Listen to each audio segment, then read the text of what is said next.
Welcome to the place where we learn about and learn from the leaders in our field who are powering creativity. I'm Aaron Dworkin, and this is Arts Engines.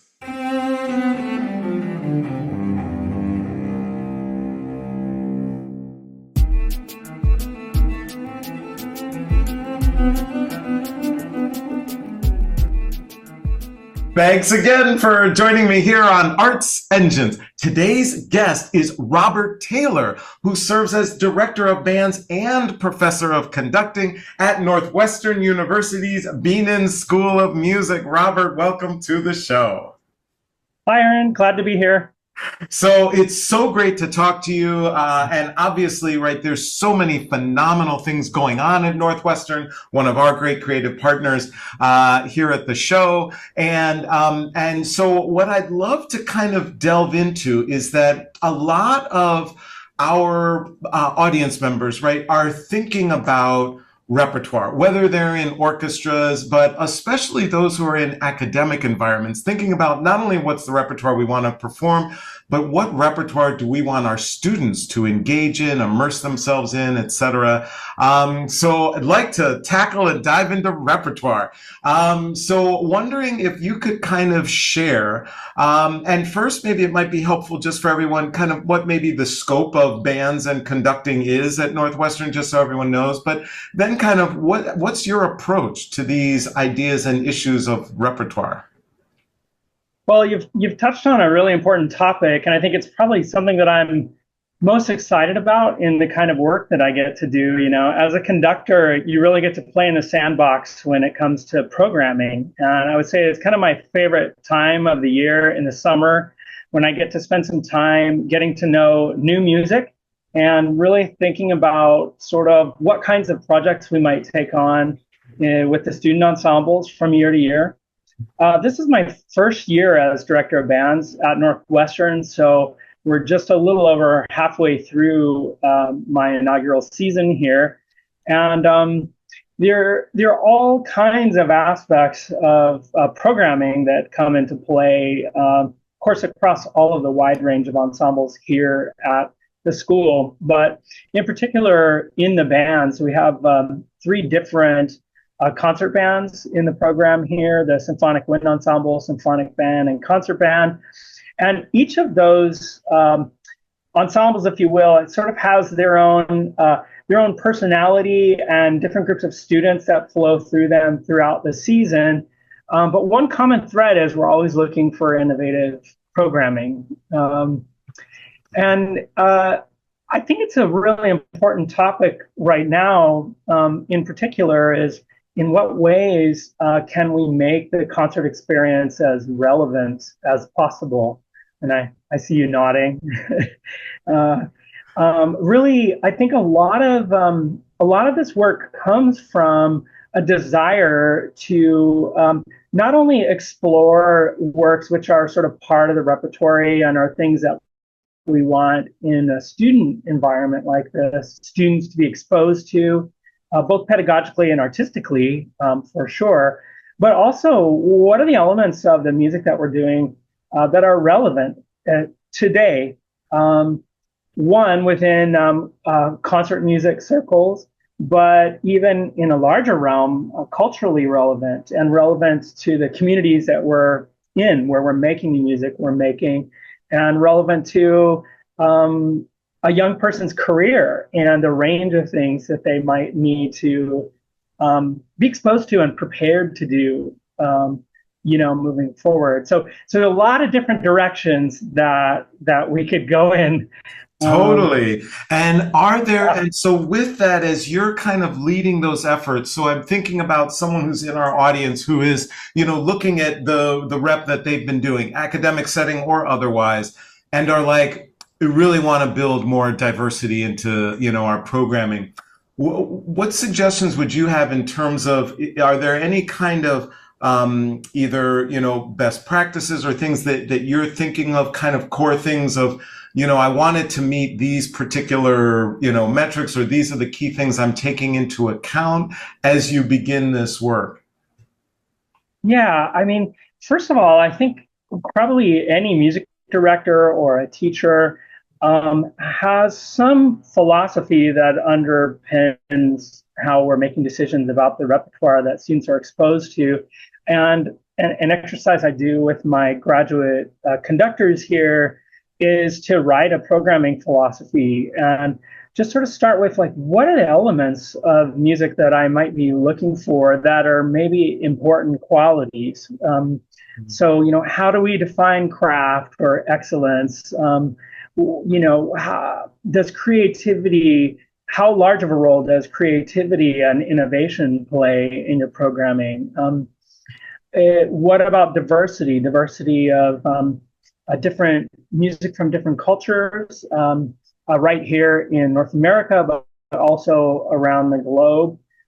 Diversity of time period, diversity of the composer's background, diversity of compositional voice or approach or style or genre. That's definitely a category that kind of reads like a manifesto in my personal programming philosophy. And then also pedagogical reasons. There are certain music that we do because, it helps train the musician not only in specific repertoire, but maybe in specific skills that are needed. Whether that's, tuning open intervals in music of Aaron Copland, or whether it's addressing stylistic elements from a composer that's kind of bringing in other genres into our concert world. So I think kind of a first step is having a philosophy and some ideas around why do we choose the music that we choose?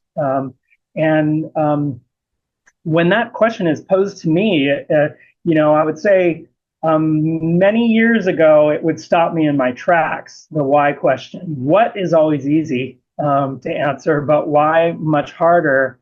And I feel like kind of going through this personal process of figuring out what's important to me as an artist and as a teacher, those going through that process is kind of what helps me program the way that I do. Awesome. It's such a great approach.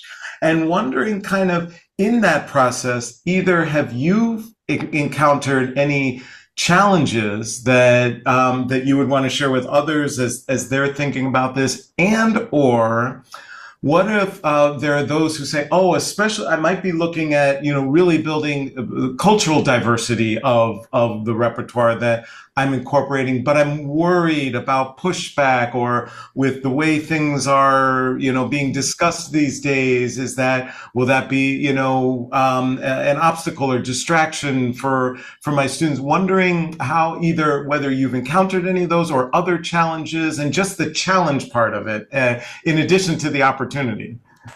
100%. I mean, in some ways, it's the challenge that provides creative energy. When you have limitations on what you're trying to do, in a way, pushing against those boundaries or barriers can be such a great way, a doorway to creativity, if you will.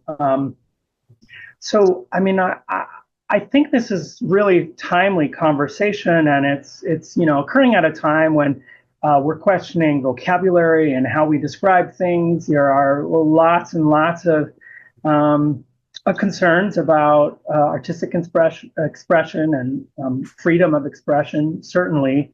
And for me, a bottom line is I'm searching for relevance with the people that I'm working with. I'm searching for a way for us to be connected with each other as performers, and connected with our audience, and hopefully connected in a way that transcends the typical concert environment, and really connects people visually through multimedia, staging, through lighting, through placement of music, not only on the stage, but around the audience and in the audience. And I think it's really hard to argue against the importance of community, the importance of connection, the importance of really celebrating everyone who is in our ensemble or program.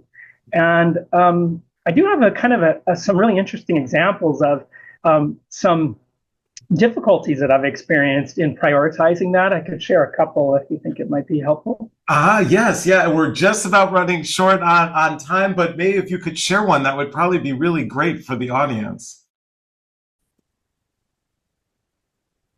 Yeah. So I would one example is as a conductor, one of the things that I have to prioritize is kind of unifying the artistic voices that are in front of me. So, there's a group of say 60 players in a typical wind ensemble in any given concert cycle, though it can vary from 8 to 60 or even larger than that. And one of the part of the ethos of this kind of large ensemble music in my training has always been to unify, to make things cohesive. And so when you have that as an overriding aesthetic goal, it can find its way into the rehearsal environment in the way that you rehearse or explore the music. Well, we're looking to do it this one way. And trying to get everyone behind that one cohesive idea, that's a big part of conducting training, really. But where the dilemma for me has been is that I'm also seeking to amplify the individual artistic voices in the ensemble. And when I look around the group, I'm immediately struck by how much talent there is in the room. And how that talent, to be humble, far exceeds what I could do on my own, for sure. And so I've been looking for ways of bringing out more individual voices, either in the rehearsal process or in the concert itself, as part of this kind of goal towards the cohesive. And it's really fascinating. I did a recent project with a work by Percy Granger, Lincolnshire Posy, which has a number of movements that are based on folk music and folk singers. And I decided to ask the ensemble to everyone in the ensemble to explore one of those movements and to look at it from their own perspective, whether it was Granger's setting of the music or the original text or the folk singer's recording of the music. And we kind of looked at it from all these different angles. And the assignment was just create an artifact of any kind. So it could be your own musical arrangement, it could be visual art, it could be poetry. One student created a line of perfumes to match each movement. And then we brought all of those things together and actually presented them as part of the concert. So we had this kind of cohesive performance of the work as a group, but everybody at the concert got to see each person, each artist, individual. That greater individuality. That is awesome. That is amazing. Thank you so much, especially for sharing that approach, which I think will be very relevant to many in our audience. Unfortunately, we are just about out of time, but I always like to ask of all my guests, right, this work so clearly, so rewarding, but there must be either tough days, right, or days where it seems like there might be an insurmountable challenge. Just wondering, as a leader, as an arts leader, any mechanisms that you have that kind of get you through some of those either tougher times or bigger challenges? Well, I am, in addition to being a musician and a conductor, I'm a certified Ashtanga yoga instructor. And I definitely use my yoga practice, which involves breath and movement, to sort of help ground me and center me.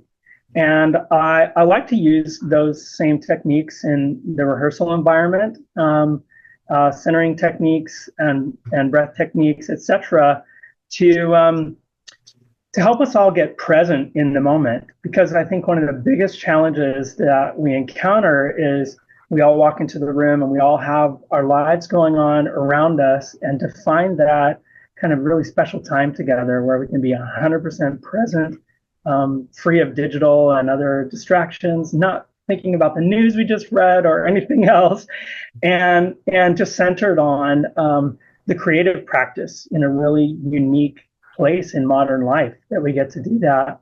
And I think that's what gets me through. Robert Taylor, you truly are one of the arts engines who is powering human creativity in our world. Thank you so much for everything you do, and thank you for being on the show. Such a pleasure to be here.